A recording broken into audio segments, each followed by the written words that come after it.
We hit our biggest number last month, 5 views.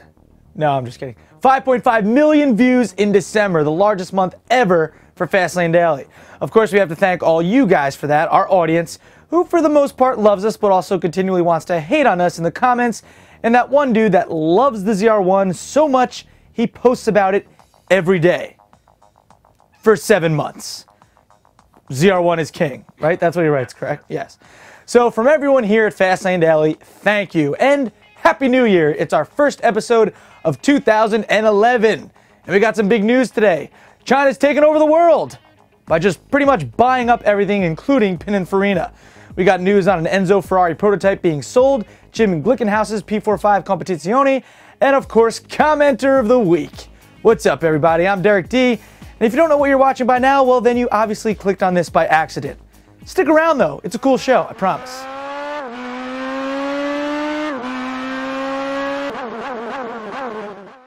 We're going to start the new year off right. So we begin with news from China of their eventual takeover of the world.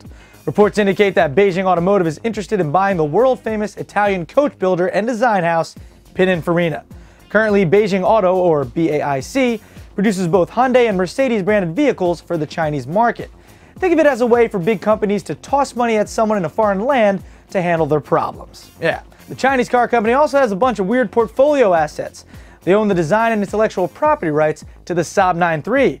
Rumors are that they want Pininfarina to design a long range of new small cars based off that 9-3 platform. If the sale goes through and a Chinese company does end up owning one of the most important companies in the automotive industry, don't off yourself just yet. If you're one of those people who thinks the world's going to go to hell in a handbasket in 2012, well, I guess none of this crap will even matter to you, so you're in the clear.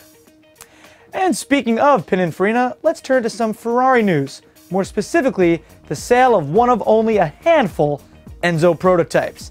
It may look like a mix between a Ferrari 355 and a 328, but this, in fact, is one of the first test beds for the late Super Ferrari. And you can own it. Yeah, it's up for sale on the Modena Motorsports website, and it features a V12 motor that's a hybrid between the 1991 Formula 1 Ferrari motor and what eventually made its way into the production Enzo.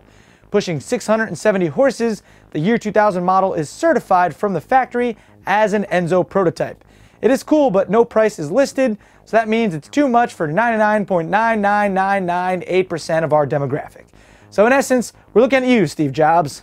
Yeah, we know you watch. Seriously, send us all iPads. We just promoted you. Dave needs a new laptop. Yeah, Dave doesn't. He just got his logic board replaced or some craziness. Anyway, turning over to some motorsports news, even if it is the off-season. We've got a progress report on Jim Glickenhaus's P4 Competizione. Based off an F430 Scuderia with the F430 GT2 LMS suspension, the P4 Competizione will look much like its Enzo-based sibling.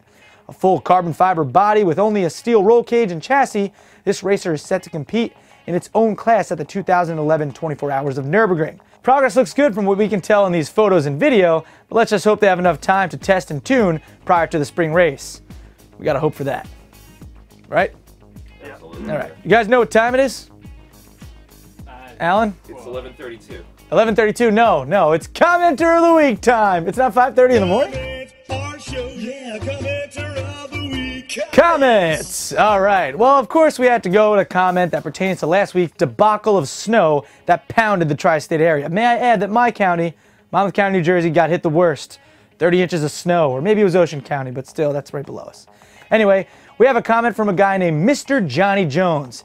Actually, one of the rare times a YouTube username actually sounds like an actual person's name. So we thank you for that. He said, Derek started off quite angry, haha, but a great episode considering the blizzard, great producing. Hey, did Derek edit the show or did he shoot the rushes then FTP them to JF/AK? Be interesting to know. Thanks. Well, Mr. Johnny Jones, since you asked, we'll tell you. That's pretty much exactly what we did. I would get the script in the morning, tweak it, then shoot myself doing the episode, then shoot me jumping in the snow and doing outside stuff. After that, I would dump all the footage onto my computer, go through the takes, and send all the good ones via FTP to JF and the crew. For those of you who don't know what a FTP is, it's basically a remote huge hard drive, and you can upload and download stuff from it. That's basically what it is. So yeah, that's pretty much how we handled Fastlane Daily Snowed in 2010. So keep those comments flowing, and like I said last week, we're currently out of t-shirts, so we could send you an autographed picture of me if you want it, but I would totally understand if you don't want that, although we can send you a signed Bob Shubin Jr. photograph. Those might be a little more appealing. That's all I'm saying. So we'll send you an email, Mr. Johnny Jones, and you let us know. And that'll do it for Fastlane Daily today. Hopefully tomorrow the iPhone alarm problem that caused me to be late today will be fixed. Did you guys hear about that? The iPhone, right on time. Since the change of... I'm telling you, Google the iPhone alarm. It's a problem. It's an epidemic among iPhone users right now. Is everybody sleeping in Brooklyn right now? Every hipster is crying that they're going to late. But they don't have jobs anyway, so why are they even... They're not even worried about it. They just tweet all day and blog.